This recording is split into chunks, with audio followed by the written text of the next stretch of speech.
두 번째, 미국의 정부 부채 부담이 증가되고 있는 상황에서 세계 3대 신용평가기관인 무디스 같은 데서 예전에 S&P가 했죠.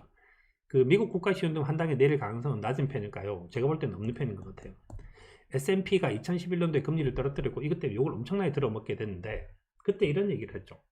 워렌 버핏은 미국은 쿼트러플 A를 받아도 마땅하다. 강등한 건 실수다. 라는 얘기를 이제 했습니다. 그리고 얼마 안 있어 결국은 복귀가 됐는데 실제 2011년도에 이 사건이 터지고 난 다음에 별로 전 세계적으로 별로 좋지가 않았었죠. 그래서 이거는 이제 이건데 그러니까 미국이란 나라가 과연 옳은가? 그 다음에 미국이란 나라가 정말 능력은 있는가? 능력은 정말 있는 나라인가? 다른 나라에 비해서.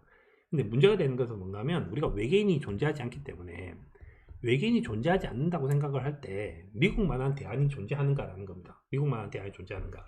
만약에 지금 미국이란 나라가 달러를 찍지 않는다면 과연 다른 나라 사람들은 이제 다른 모든 사람들은 서로 그 지금 현재 자본주의 시스템을 지킬 수 있는가라는 겁니다. 그래서 그걸 지킬 수 없다라는 거고, 이거는 이제 예전에 이제 2009년도에 워렌 버핏은 그래도 나오는데 like or not, 좋아하든 싫어하든 inhabitant of Wall Street, 월스트리트에 살고 있든 메인 스트리트에 살고 있든 사이드 스트리트에 살고 있든 we are all in the same boat, 우린 전부 다 한 배를 탔다는 표현을 쓴 적이 있거든요. 그래서 그 미국이란 나라가 돈을 풀어야만 전 세계적으로 봤을 때 교역이 일어나고 산업활동이 만들어지기 때문에 미국이란 나라의 시용등급을 떨어뜨릴 수가 없습니다.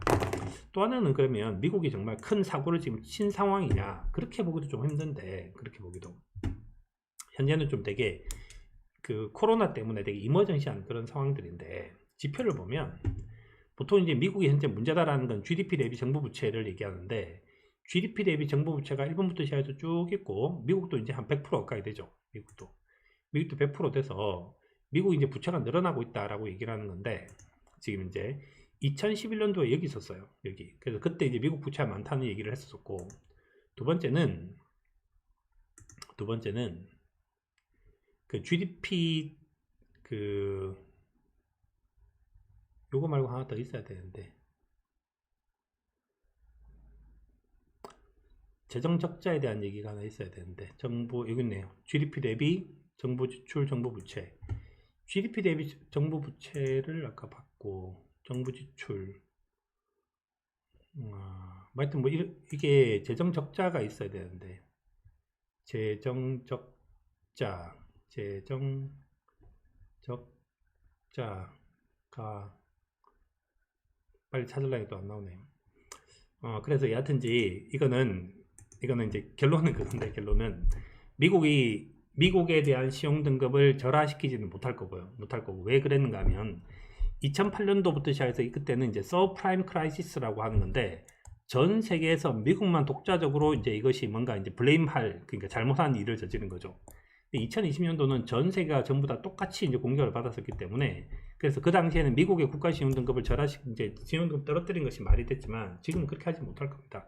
지금은 이제 모든 사람들이 다 위기를 겪고 있는 상황이기 때문에 재정에 대한 부분들에 대해서는 훨씬 더 많은 룸을 만들어 줄 거예요. 또 이제 왜 이제 그런 식으로 할 거냐 설명 하나 더 드릴게요.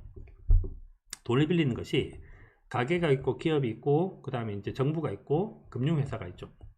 가게가 돈을 못 갚은 걸 우리가 파산이라고 얘기하고, 기업이 돈을 못 받는 것을 부도라 그러고, 정부가 돈을 못 갚는 것을 이제 재정 위기라고 얘기를 하고, 그 다음에 금융회사가 돈을 못 갚는 것을 이제 금융 위기라고 합니다. 충격, 쇼크는 제일 큰 것이 여기고, 두 번째가 여기고, 세 번째가 여기고, 네 번째가 여기 정도쯤 되겠죠. 근데 이제 재정 위기다라고 얘기를 하는 것은 이것에 대한 문제 솔루션, 문제는 어떻게 푸는가 하면, 여기는 그 부채라고 얘기를 하는 것을 이제 갚아야 되는데 갚을 능력이 중요한 거고요.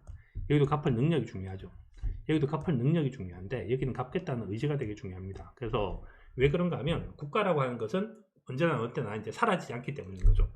그래서 현재 우리가 살고 있는 나라가 고조선으로 불리든 고려로 불리든 뭐 조선으로 불리든 그 다음에 대한민국이라 불리든 여하튼 국가가 되게 존재를 하면 계속적으로 사람들이 만들어지고 계속 텍스라고 하는 인풋이 존재를 하기 때문에 실제로 정부가 돈을 쓰는 부분에 대해서는 충분하게 재량을 갖고 있습니다. 그래서 뭐 저는 아무 문제 없을 거라고 생각을 합니다. 뭐 하여튼 문제 없을 거니까 걱정하지 마시고요.